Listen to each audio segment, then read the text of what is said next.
भाई हमारे पड़ोसी में पाकिस्तान की पब्लिक भारत की यूपीआई की तरक्की को देखकर पूरी तरीके से बौखला गई है। वीडियो आखिर तक जरूर देखिएगा, पूरा मजा आने वाला है। और अगर चैनल में पहली बार आया तो चैनल को सब्सक्राइब करना ना भूले। तो चलिए शुरू करते हैं आज की वीडियो। तो चलिए शुरू करते हैं। इंडिया ने डिजिटल ट्रांजैक्शन में चाइना को भी पीछे छोड़ दिया है। इस वक्त इंडिया की 100 करोड़ आवाम इस ऐप को इस्तेमाल कर रही है।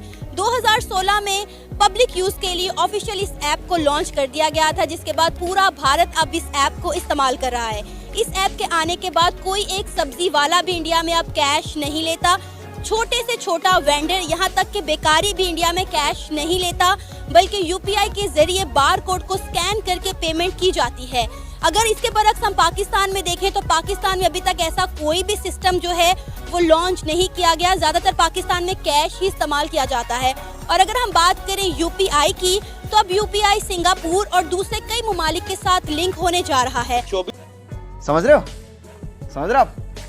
ना?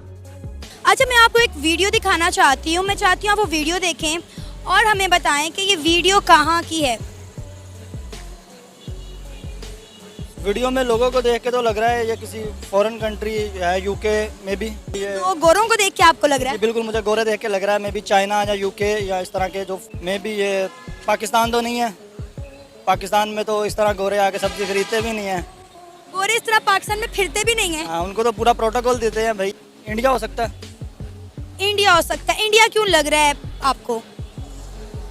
जिस तरह वो लोग वहाँ पे खड़े हैं और जो बैकग्राउंड है उनको देख के भी लग रहा है। और इंडिया में तो गोरों का आना जाना बहुत आम हो गया है। बिल्कुल, ये इंडिया ही है। और जर्मन के एक मिनिस्टर इंडिया के एक मार्केट में सब्जी खरीद रहे हैं, और सब्जी खरीदने के बाद जब पेमेंट करने की बारी आई तो उन्होंने QR कोड स्कैन करके पेमेंट की सब्जी वाले को, और वो हैरान हो गए कि जो सिस्टम जर्मन में नहीं है वो इंडिया में पहुंच गया है। बस हवा निकल गई। हमें जब भी अपने आप को कंपेयर करना है तो हमें अपने आप को बैकवर्ड कंट्री से कंपेयर करना चाहिए। इंडिया तो हमसे बहुत आगे निकल चुका है, हमें इस चीज़ को तस्लीम करना चाहिए। बिल्कुल आप सही फरमा रही है कि इंडिया जो है वो डिजिटल जो है वो पेमेंट में बहुत आगे निकल गया है। जैसे कि आप कह रही हैं कि जी अब वो उनकी जो ऐप है यूपीआई, अब वो इंडिया तक महदूद नहीं रही, बल्कि वो बाकी जो हमारी साउथ एशियन कंट्रीज हैं उन तक भी उन्होंने वो स्प्रेड किया है अपना। आप दो ना। क्या वजह है कि वो इतनी तेजी से ग्रो कर रहे हैं? क्योंकि वो आईटी की फील्ड को समझते हैं। उनका सिंपल डाटा आप जाते हैं, उनका कोई पीटीएम करके एक ऐसा ऐप है, आप कैप में बैठते हो पेटीएम करके कुछ भी, आप इस तरह एक नॉर्मल ऐप दिया मैंने, वो कुछ भी बाय करने जाते हैं उसको यूज करते हैं। हमारे यहाँ अभी मैं यहाँ आया हूँ, अपनी बात बताऊंगा, मेरे पास कैश नहीं है, मैं बाय नहीं करता। क्यों? हम कार्ड यूजर हैं। पर यहाँ पे भी कैश लेना पड़ेगा, पहले बैंक जाएंगे, कैश विड्रॉ करेंगे। आप किसी भी फील्ड पे आ जाओ, वहाँ पे आपने खाने के लिए भी एक समोसा भी लेना ना, तो आपने वो पेटीएम कर देंगे या कोई ना कोई उन्होंने आपको सर्विस दी हुई है ऑनलाइन के जी आप हमें यहाँ पे कर सकते हैं। ठीक है। बांग्लादेश के लोग भारत के विरोध में इतने ज्यादा पागल हो चुके हैं कि कुछ भी गलत हो जाए तो उसका इल्जाम सीधा जो है भारत पे लगा देते हैं। नहीं, अभी और सुनिए। तो बांग्लादेश को तबाही से कोई नहीं बचा सकता, क्योंकि वो दुनिया की एक बहुत बड़ी इकोनॉमी इंडिया से टक्कर लेने की बात कर रहे हैं। यहाँ पर हम बात करेंगे कि जिस तरह से बांग्लादेश में हर गुजरते दिन के साथ टेक्सटाइल इंडस्ट्री को ताले लग रहे हैं, और बड़े से बड़ा ब्रांड इस वक्त जो है इंडिया के अंदर अपने यूनिट को सेटअप करने की बात कर रहा है। उत्तर प्रदेश के अंदर टेक्सटाइल पार्क के अंदर बांग्लादेश की बहुत बड़ी इन्वेस्टमेंट जा रही है, और उत्तर प्रदेश ने इसके लिए क्या आउट क्लास प्लान बनाया है। 10,000 करोड़ की इन्वेस्टमेंट से जो है इंडिया जो है अपनी टेक्सटाइल इंडस्ट्री को न सिर्फ बूस्ट करेगा, बल्कि वहां के लोगों के लिए बिजनेस अपॉर्चुनिटी भी है। एक फाइनेंशियल ईयर 2026 तक इंडिया की टेक्सटाइल इंडस्ट्री $65 बिलियन और 2030 तक $350 बिलियन तक पहुंच जाएगी। आग लगा दी। शाबाश बेटा, बहुत बढ़िया। यूपीआई जो कि रिसेंटली ही लॉन्च किया गया था इंडिया में, और इसकी कामयाबी को देखते हुए, इसके बेनिफिट्स को देखते हुए मुख्तलिफ कंट्रीज ने, तकरीबन 30 कंट्रीज ने अपील की थी इंडिया से कि हमें भी ये सिस्टम चाहिए। इसके बाद अमेरिका ने इंडिया से ये कहा है कि हमें भी। आप दो ना।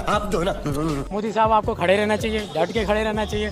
फर्स्ट टाइम मैंने देखा है कोई एशिया में कोई एक ऐसा कंट्री जो अमेरिका के अगेंस्ट खड़ा हो रहा है कि अमेरिका कौन होता है हमारे ऊपर सेंक्शन लगाने वाला। ठीक हो गया। क्या बात है सर, क्या बात है सर, क्या बात, ये बात है। यूपीआई इस्तेमाल करना शुरू कर दिया, फायदा ले रहे हैं। अगर हमारे ताल्लुकात अपने हमसायों से अच्छे होते तो हम भी इस्तेमाल करते, पैसों की झंझट से जान छूट जाती। पैसा क्या है? अब क्यों चाहती है पैसा? आपके पास कुछ आप इस्लाम पर जाएं, वो तो पैसा तो आपका पैसा कहाँ रहेगा? अकाउंट के अंदर या बटवे के अंदर? अपने बटवे के अंदर सेफ है। लानत है तुम लोग पे, लानत। खाने को चने नहीं पिछवाड़ा मांगे जायफल, तनख्वाह 550, कंधे पे टांगे राइफल। तो अब ये है कि पाकिस्तान और इंडिया का कोई मुकाबला नहीं, कंपैरिजन नहीं होना चाहिए। बेशक उन्होंने ऑल राउंड डेवलपमेंट की पॉलिसी के तहत हर अपने सेक्टर को अटेंशन दी। सारे हिंदुस्तान में जहां भी मैं गया हूं तो वहां पे एक वो होती है सेंस ऑफ अपबीट, यानी कि हम कामयाब हो रहे हैं। लोगों के अंदर एक जज्बा है आगे बढ़ने का, एक अफसुर्दगी नहीं है जो हमारे यहाँ पाकिस्तान में आपको नजर आती है। डिजिटलाइजेशन इतनी बढ़ गई है कि यूरोप में नहीं है। तो मैं जहाँ ठहरा हुआ था नासिक में, राम चड्डा जी हैं, उनके घर में आया हुआ था, तो उन्होंने कहा देखें अभी अब बाहर ये प्याज वाला आया है, तो हम चल के आपको दिखाते हैं कि प्याज वाला जो है वो पैसे नहीं लेगा, वो स्कैन करेगा और हम पे कर देंगे, ऑनलाइन पेमेंट हो जाएगी। तो वहां पे तो अब बैंक का जाना, पैसे रखना ही तकरीबन अननेसेसरी हो गया। सारा कुछ जो है, किसी ने मुझे जोक के तौर पे बताया कि अगर आप बॉम्बे में जाएं तो अब जो फकीर हैं वो भी स्कैनर रखते हैं। जबरदस्त।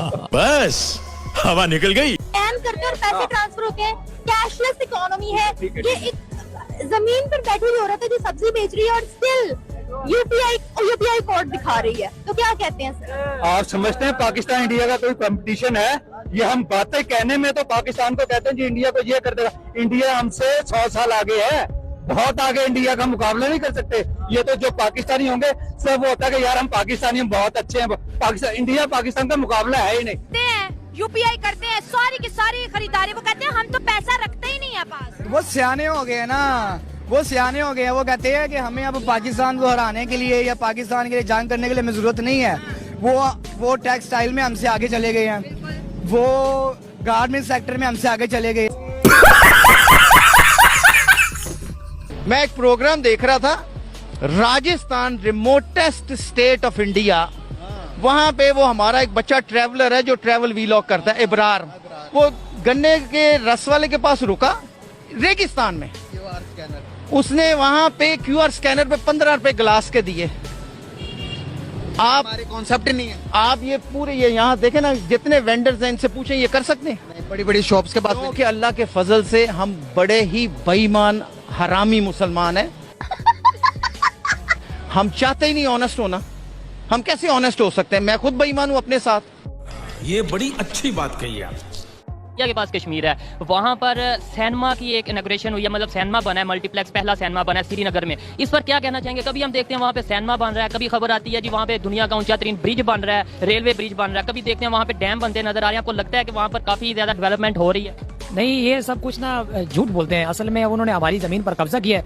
अब वो ना सारा कुछ ऐसा बनाकर, आपने देखा ना कि इंडिया की लॉबिंग जो है ना वो मगरबी मुल्क में और अमेरिका में बहुत मजबूत है। बना रहे हैं या नहीं? नहीं ना, वो झूठ बोल रहे हैं। ऐसा अगर वो नहीं मतलब बना रहे हैं, हाँ बना वो वाकई रहे हैं, उधर वो कब्जा कर रहे हैं और उन्होंने बना दिया। ये नहीं है सर, ये एक सोचने वाली बात नहीं है कि देखें बेशक वो हमें दिखाने के लिए या दुनिया को दिखाने के लिए काम कर रहे हैं, लेकिन काम तो कर रहे हैं अपने कश्मीर में। हम क्यों नहीं दुनिया को दिखाने के लिए काम कर रहे हैं? देखें वो दुनिया को दिखाने के लिए काम नहीं कर रहे, वो या वो किसी की भलाई के लिए या उधर कश्मीरियों के लिए उन्होंने सिनेमा नहीं खोला, या किसी की भलाई के लिए नहीं खोला। डैम बने हैं वो कश्मीरियों के लिए? नहीं, वो डैम उन्होंने इसलिए बनाया है ताकि मोहर लग जाए कि वो जमीन उन्हीं की है, हमारी नहीं है। उन्होंने तो कब्जा किया हुआ हमारी जमीन। आप दो ना। ये आपको क्या नजर आ रहा है? भिखारी बैठे हुए क्यूआर स्कैनर के साथ। वहाँ पे भिखारी भी जो है वो क्यूआर कोड के साथ बैठा है, उसको आप स्कैन करेंगे, उसको पेमेंट देंगे। तो ये देखिए इतनी जदीद टेक्नोलॉजी के वहाँ मांगने वाला जो है वो क्यूआर कोड का इस्तेमाल कर रहा है। सर वही, अब ये देखिए ना, शर्म की बात है, लानत की बात है हमारे लिए कि उनके जो भिखारी हैं वो हमसे अच्छी टेक्नोलॉजी यूज़ कर रहे हैं। हम भी भिखारी हैं, हमारे प्राइम मिनिस्टर ने कहा था। ये जर्मनी के मिनिस्टर हैं, ये अभी सब्जी खरीदी इन्होंने रोड से। सब्जी खरीदने के बाद अभी स्कैनर के जरिए पेमेंट करेंगे। रेडी वाले हैं, नीचे देखिए रेडी भी नहीं है, रोड पर सब्जियां रखी हुई हैं और पेमेंट मिनिस्टर साहब कर रहे हैं क्यूआर स्कैनर के जरिए। बताएंगे कौन सा मुल्क हो सकता है? ये जो भी मुल्क है, मगर ये लोग मुल्क के लिए बहुत अच्छे हैं। ये इंडिया, ये जो भी है, मगर ये अपने मुल्क के लिए बहुत अच्छे हैं। हम पीछे, काफी पीछे हैं। मैं तो यही कह रहा हूँ, ये हमारे से बहुत अच्छे हैं। तू साला भोला दिखता है लेकिन है एकदम होशियार हो लुच्चा। आज मैं सोच रहा हूँ कि जो पे करने का तरीका है, यहाँ पर जो मुख्तलिफ शॉप्स हैं और जो रेडियाँ हैं उन पर ऑटो पे है, यानी पे आप फ़ोन से करते हैं, तो बड़ी एक यूनिक चीज़ है हमारे लिए। बड़ी स्टोर्स के ऊपर तो आप क्रेडिट कार्ड और डिफरेंट तरीके से पे करते हैं, लेकिन यहाँ पर ऑटो रिक्शाज और जो मुख्तलिफ रेडियाँ लगी हुई हैं वहाँ पर भी ऑटो पे किया जाता है, आपको कैश देने की ज़रूरत नहीं होती।